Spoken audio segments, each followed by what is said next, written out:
IPL 2026 Lucknow super giants के लिए तो खास बिल्कुल भी नहीं गया। मतलब बल्लेबाजी इनकी बहुत दमदार रही थी, लेकिन ये पूरे सीजन दो चीजों पर फेल होते रहे, और उनमें से एक चीज थी इनकी गेंदबाजी और दूसरी चीज थी इनकी फिनिशिंग एबिलिटी।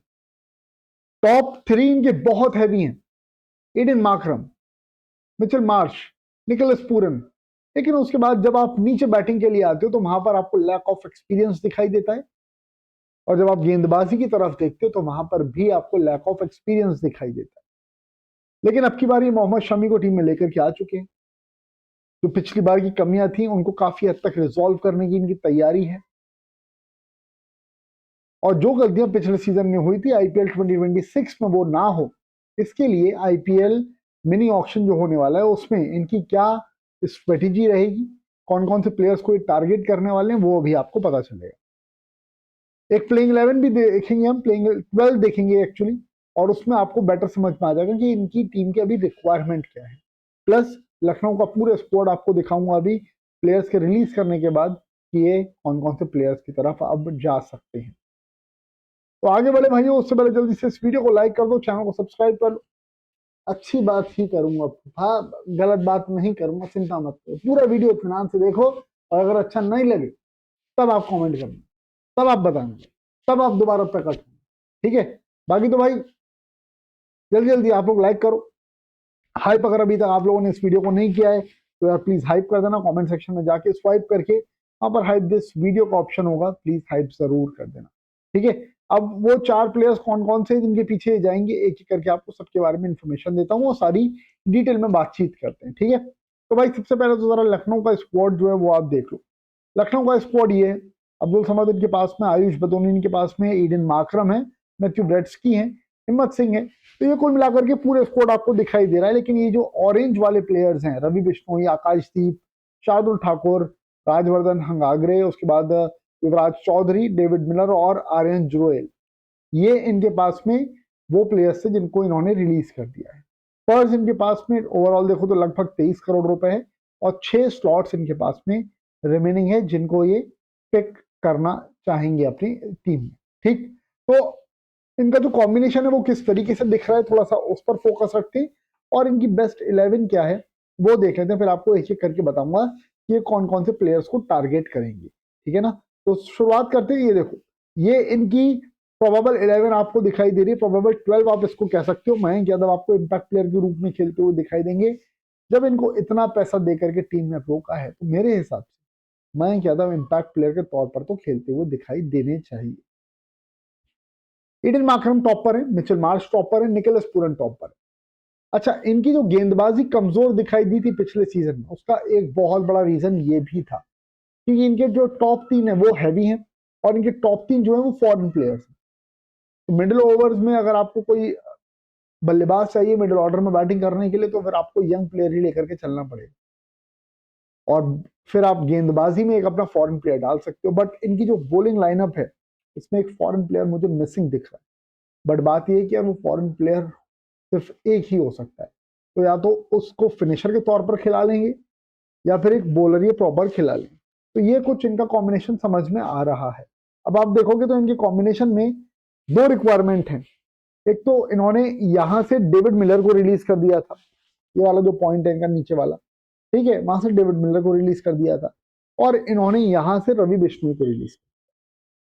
हालांकि दिग्वेश राठी इनके पास में है, पिछले पूरे सीजन दिग्वेश राठी के साथ खेले, बट आईपीएल लंबा समय रहता है, प्लेयर्स की फॉर्म कई बार ऊपर नीचे हो सकती है, तब आपको रिप्लेसमेंट चाहिए होगा। अगर प्लेयर को इंजर्ड हो जाता है तब आपको रिप्लेसमेंट चाहिए होगा। तो इनको लाइक फॉर लाइक रिप्लेसमेंट, एक फिनिशर चाहिए और इनको एक लेग स्पिनर चाहिए रहेगा। ये इनकी बेसिक रिक्वायरमेंट है, जिसके साथ ही ऑक्शन में जा रहे हैं 22.95 करोड़ रुपए लेकर के, ऑलमोस्ट 23 करोड़ लेकर के। अब डेविड मिलर को इन्होंने रिलीज किया था, उसके पीछे रीजन है। डेविड मिलर को इन्होंने रिलीज इसलिए किया था क्योंकि बहुत सारे लेफ्टीज इनके पास में हो रहे हैं, ठीक है, मिडिल ऑर्डर्स में, और वो नहीं चाह रहे थे कि लेफ्टी फिनिशर दिखाई दे। मतलब निकोलस पूरन और वो एक ही तरह का नेचर वाला, और ऋषभ पंत भी फिर वहां पर आ जाते हैं।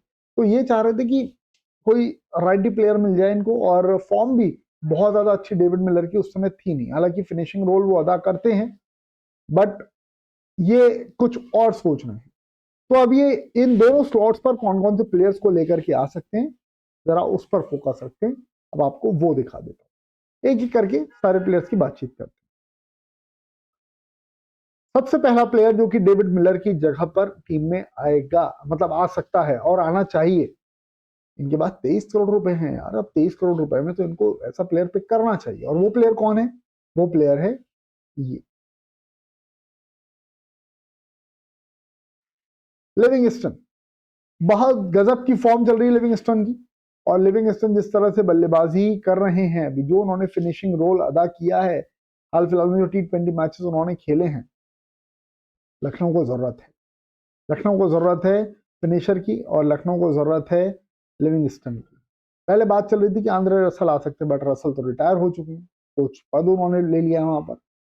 तो ऐसे में अब ये लिविंगस्टन के पीछे जाएंगे। अच्छा, और लिविंगस्टन के आने से ना इनके पास में ऑप्शन एक और हो जाता है। बैटिंग ऑलराउंडर है, स्पिन फेंक लेता है। अगर राइटी प्लेयर आता है तो उसके लिए लेग स्पिन फेंक लेता है, लेफ्टी प्लेयर आता है तो उसके लिए ऑफ स्पिन फेंक लेता है। तो ये एक ऐसी चीज है जो कि बहुत यूटिलिटी वाले प्लेयर हैं। और क्योंकि मैक्सवेल इस मिनी ऑक्शन का हिस्सा नहीं होंगे, उन्होंने अपने आप को रजिस्टर नहीं किया है, प्लस रसल बाहर हो चुके हैं, तो ऐसे में लिविंगस्टन के पीछे बहुत सारी टीम्स जा सकती है और बहुत सारी चीजें जो हैं, है ना, वो लिविंगस्टन के हक में आएंगी। मोटा पैसा कमा के जा सकता है लिविंगस्टन। अगले प्लेयर की बात करें तो फिर वो आपको दिखाई देगा यहाँ पर कर्ण शर्मा, जो दूसरे लेग स्पिनर की मैं बात कर रहा था। अगर कर्ण शर्मा टीम में आ जाते हैं तो कर्ण शर्मा बॉलिंग ऑलराउंडर है, बैटिंग भी ताबड़तोड़ करता है, तो मैंने इनको रिलीज कर दिया है। तो अगर कर्ण शर्मा लखनऊ में आ जाएंगे तो आखिरी में फिनिशिंग रोल अदा कर सकते हैं जरूरत पड़ने पर। और गेंदबाजी लेग स्पिन तो इनकी है ही है। रवि बिश्नोई से ज्यादा कारगर साबित होंगे या नहीं, वो देखने वाली बात रहेगी, क्योंकि पहली प्रेफरेंस तो लखनऊ सुपर जायंट्स के लिए दिग्विजय राठी ही होने वाली। ठीक, तो ये वो प्लेयर्स हैं जिनके बारे में हमने अभी बात की, दो प्लेयर्स लिविंगस्टन और कर्ण शर्मा। बढ़ते हैं तीसरे प्लेयर की तरफ। तीसरा किसको टारगेट कर सकते हैं ये, उस पर आप देखोगे तो वहां पर आपको दिखाई देंगे मधीशा पतिराना। अब इनके पास में पता है दिक्कत क्या है? सबसे बड़ी इनके पास में दिक्कत ये है कि इनके पास सिर्फ एक ही स्लॉट है फॉरेन प्लेयर का। अब ये मधीशा पतिराना को खिला लें, ये लिविंगस्टन को खिला लें, एक ही फॉरेन प्लेयर खेल सकते। हालांकि बैकअप के तौर पर फिर भी इनको मतीशा पतिराना के पीछे जाना चाहिए, उनको टारगेट करना चाहिए। और जरूरत पड़ने पर फिर अगर मान लो लेट्स से कि अगर निकोलस पूरन की माफ करना, अगर लिविंगस्टन की फॉर्म ठीक नहीं होती तो कर्ण शर्मा वहां पर खेल सकते हैं, और फिर मनीषा पतिराना की जगह टीम में मतीशा पतिराना की जगह टीम में बन सकती है। तो ये तीसरे प्लेयर हो। अब जरा चौथे प्लेयर की बात कर लेते हैं जिनको ये टारगेट कर सकते हैं, और वो चौथे प्लेयर है जैकब डफी। अब सॉरी, जैकब डफी बोल रहा हूँ, मैट हेनरी। तो यार ये प्लेयर है ना, इसके पीछे अगर ये लोग जाएंगे तो फिर तगड़ी चीजें हो सकती हैं, अच्छा हो सकता है, और बेटर ऑप्शन इनके लिए हो सकता है इनके नाम पर। क्योंकि मैट हेनरी जो है वो प्लेयर इनकी टीम में पहले भी था, हालांकि इंजरी वगैरह कुछ शायद मेरे हिसाब से कंसर्न कुछ हुआ था जिसकी वजह से इनको रिलीज कर दिया था। बट मैट हेनरी भी एक इनके पास अच्छा ऑप्शन रहेगा। बट कुल मिलाकर के बात वही कि टॉप 3 इनके फॉरेन प्लेयर्स हैं, इनफॉर्म प्लेयर्स हैं, उनको आप बाहर बिठा नहीं सकते हो। और फिर मिडिल ऑर्डर में भी आपको एक चाहिए, तो आप मिडिल ऑर्डर में कॉम्प्रोमाइज करोगे या फिर आप बॉलिंग में, ये देखने वाली बात रहेगी। हालांकि अब इनकी अगर आप प्लेइंग कॉम्बिनेशन पूरा देखो तो आपको समझ में आएगा कि अगर लिविंगस्टन वहां पर आ जाते हैं तो इनकी बैटिंग तो बहुत हैवी हो जाएगी। इनकी बैटिंग ऑलमोस्ट इस नंबर तक रहेगी, है ना, ऊपर के 6, 1 2 3 4 5 6 7 7 नंबर तक इनकी बैटिंग रहेगी। अब उसके बाद में फिर यहाँ पर अगर कर्ण शर्मा खेलते हैं वो भी बात तगड़ी हो सकती है। कर्ण शर्मा अगर खेलेंगे तो आप बैटिंग यहाँ पर वो आवेश के ऊपर बैटिंग कर सकते हैं और अच्छा वो आपको इम्पैक्ट दे सकते हैं।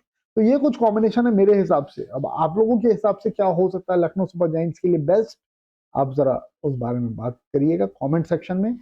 मेरे हिसाब से 4 प्लेयर्स वो हैं जिनको एलएसजी टारगेट करेगी ही करेगी।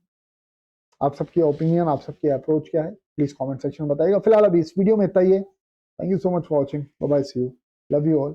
मिलता हूँ आप लोगों से किसी और वीडियो में, तब तक के लिए भाई प्लीज चैनल को सब्सक्राइब कर लेना, इस वीडियो को लाइक करना मत भूलना, और जिन्होंने हाइप नहीं किया प्लीज हाइप भी जरूर कर